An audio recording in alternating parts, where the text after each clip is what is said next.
See you later. That guy makes me smile.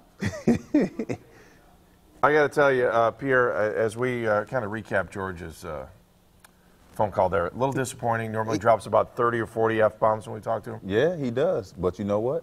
He made great points. All we need is 1 point. We could have beat him. It would have been 24-23. But, you know, bad coach decision. And Alex Max, we got to block better. All right. A couple of points. Excuse me, I'm dying here. Thank you, Pierre. Brown scored, then the next play, Manning burns him on long pass. That's Steven Sent says that. Marizo Real also joining us for here on Dogs on the Run. Any other questions? If you have a question on Periscope, I'll try to read it too. Let's go to Skype line 2, though. And who are we joined by? This is. He looked mad. We got Matt Buckbinder. Hey, Matt, how are you? Newport Richey, Florida. How you doing, Andy? Oh, yeah, you're from Newport Richey. I got family down there. How you doing? Doing all right after another disappointing week, but hanging in there. Matt, you've got some pretty good barbecue places down there in Newport Richey, too. There's one I went to. God, I'm trying to remember the name of it. Some good food down there. All-American? What is it? All-American? Maybe it was All-American. My wife's family's down there, so we're down in Newport Richey every once in a while. So, Matt, what did you think of the game yesterday? I'm just curious. You know, it's that typical Sunday where you're just up and down the whole game, waiting for bad things to happen. And I was really baffled when we didn't kick the field goal on that first drive. I just didn't understand the logic with that. You know, you're going against a really, really good defense, and you got to take points when you can get them. And I was just shaking my head on that. I thought the defense played pretty inspired, considering missing Hayden and such. But again, we're getting no pressure at all, and I think a little more pressure on our old pal Peyton would have made a big difference yesterday. Hey, tell me where your group meets and your Browns backers group, Suncoast Brown backers, right? Tell me where you guys meet and how people can get involved and if they want to go. Sure. We meet at Fiddler's Green, and that is located on Mitchell Boulevard in Newport Richey. We have approximately 165 members, so it's a big club. Folks are always welcome to come out, even if you don't want to join, just to see what it's like. And we meet there right around noon, maybe a little before then if you want to get a good seat. It's a good central spot for that whole area, so people should come on out and check us out. Hey, so Florida's so transient. I'm just curious. I mean, are there you got a ton of Browns backers there, but I'm sure you're dealing with Bucs fans and probably Dolphins fans. What's the makeup there as far as people from different regions? And I mean, is it hardcore Tampa Bay fans for the most part there? No, it's really not. Even as close as we are to downtown Tampa, the region itself is, like you said, it's a melting pot, and there's a ton of Northeast Ohio folks that reside down here and ones that come down for the winter. So we are loaded up with Browns fans. As far as the Bucs fans go, you obviously see them here and there, but for the most part, you see other teams: Browns, Steelers, Cowboys, and a lot of Patriots fans as well. Hey, let me throw two more questions at you real quick. Your thoughts on what the Browns did yesterday from a coaching standpoint? Mike Pettin obviously trying to go for 2 rather than 1. There were a lot of places throughout the game where the Browns could have made a different decision or a different route, and they decided to go one way instead of the other. Yeah, it's disappointing. I really like Mike Pettin, and I wanted to like Flip when he came in. I like a lot of his passing setups and such, but I just don't get a lot of the decisions that they're making. Bad clock management as well. You at some point you got to wonder, are these guys getting any better? Do they get it? And I don't know. Sometimes it seems like they do, and then other times I don't understand what they're thinking. All right, hey, we really appreciate it. One more time, if folks want to join you, Browns backers. Yeah, come on out to the Suncoast Browns backers. We meet at Fiddler's Green every game, whether it's a night game, day game, doesn't matter. Come on up, and we're on Mitchell Road in Newport Richey. All right, hey, thank you. Take care. We'll see you, Matt. Appreciate it. Thanks, guys. Have a good one. All right. What do you throw on the flag? I got a flag thrown on me. It should be a challenge flag. Is the first thing. All right. So what? Randy, Yeah. what do you got? You know what? Yesterday kind of reminded me like watching Pettin coach. And I got to be really honest with you. What's your Periscope. problem? Anybody having trouble with it? I can't Periscope and do the show at the same time. I got to be honest. Steven said Eric, too come many get the phone. opportunities for the Browns to win and too many mistakes. Hey, do me a favor. If you're watching on Periscope, just flip over to NewsNet5, and we'll come back on Periscope after the show in about 30 minutes, and we'll do a recap show. All these other people, RI on TV, Sydney 82. No, you're not. Right is the difficult. Hang on, double tap. There we go. All right, anyway, so thank you, Pierre. Say thank you. Thank to you. everybody on Appreciate Periscope. it. All right, thanks for joining us on Periscope. We'll come back. We'll talk to you. Yeah, Sydney 82, you are on TV. You're on Newsnet 5. Thanks, Sydney 82.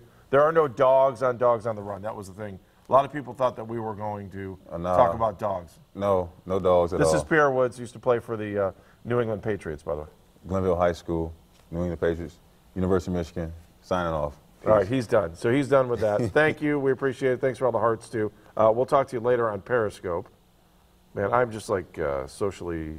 I see you doing Luna it big. Love is here. Hang on. All right. Eric. All right. Now I can focus on the show. All right. Now I'm back. All right. So you threw the flag. Where are we at on this thing now? Well, no, and we talked about. You know what kind of yesterday reminded me like of What? like Pat Shermer. Oh my God. But you know what I mean? This is the first time like you kind of thought that Pettin maybe the game management wasn't there and he might have cost you a game. What? Are you mad because they had too many men on the field? Is that your big grief? Okay. Going Is for that it. the point? I mean that. No, here's the point. Fourth gotta down, first drive of the game. Go for it. Don't make it. Denver goes down the field, long drive. You're down 3-0. Then you've got the unfortunate, I would think, clock management before halftime. Denver misses a 51-yard field goal. You get it on your own 40-yard line, 3 timeouts, but 18 seconds left.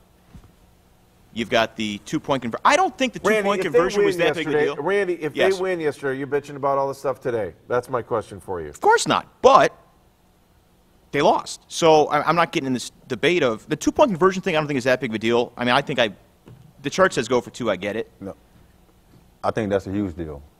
Why? Because you got Peyton Manning on the other side. No matter what, how old he gets, whatever, you have a guy who can beat you in a 2-minute drill, a 4-minute drill. If he just gets his offense going, he has he got that ability still, and that's exactly what he did. What about that drive at the end of the game where they tied it 23-23? I get, trying to get Denver to use all their timeouts, but at the very end, it almost bit you in the butt because look at what Sanders did with time winding down. I think that was the first time. The Browns got lucky there.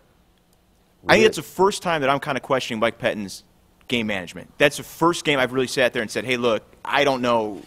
That game management was not good. All right, hold on to that thought. I want to bring in Craig Lindell, who's our regular expert on this. Hi, Craig. How are you? Good morning, guys. Morning. Good morning. All right. I actually can't see you today, but you guys got me fired up. This whole thing is kind of ridiculous. About the second guessing of Mike Pettin or just the entire game?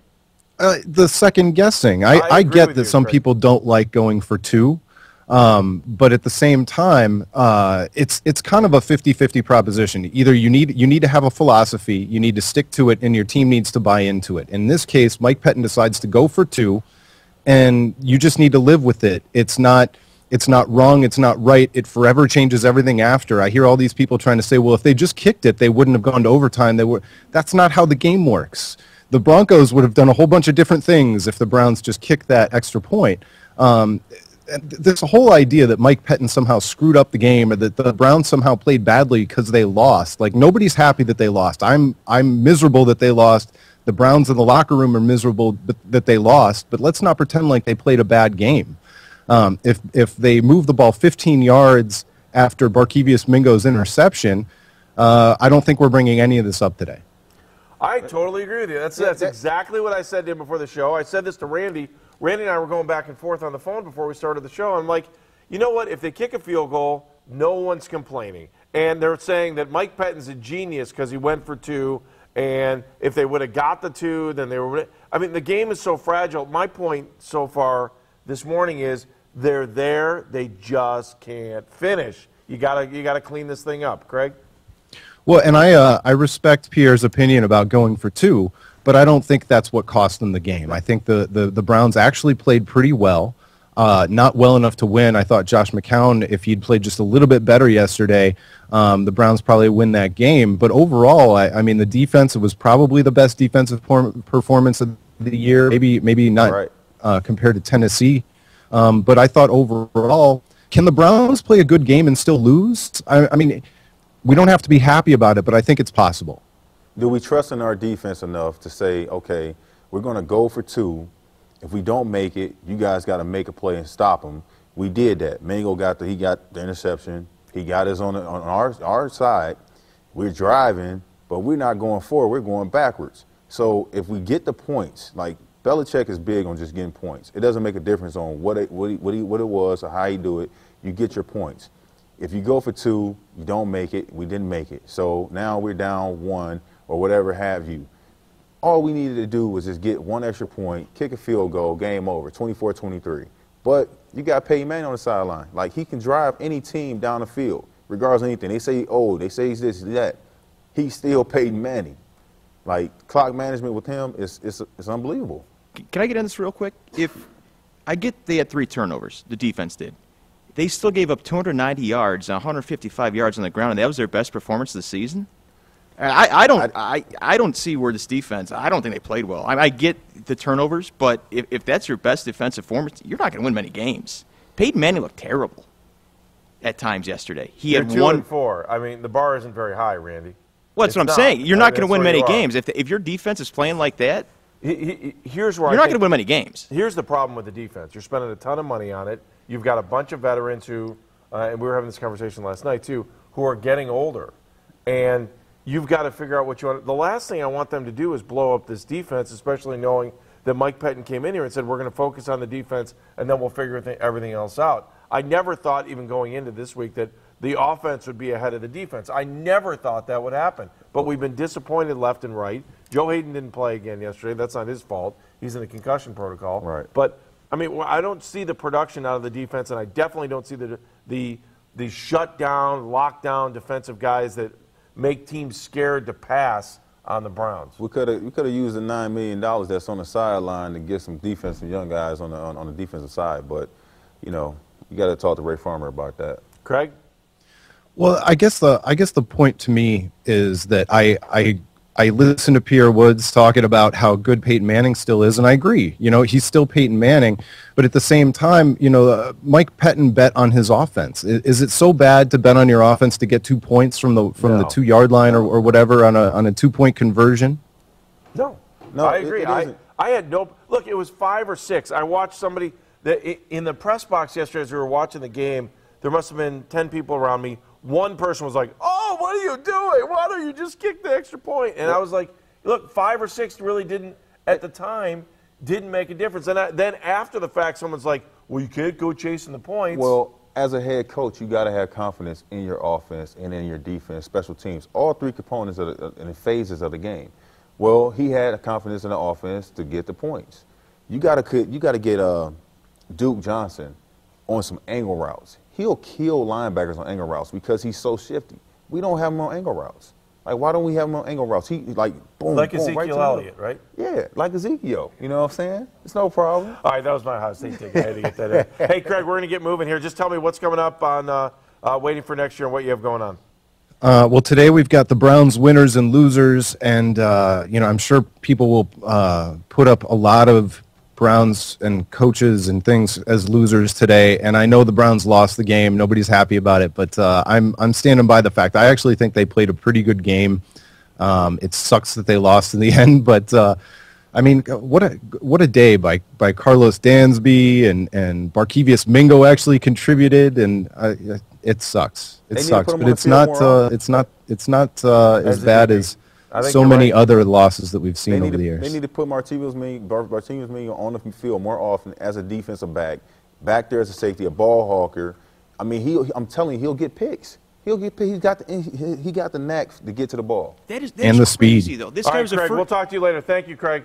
Bye, guys. Randy, go ahead.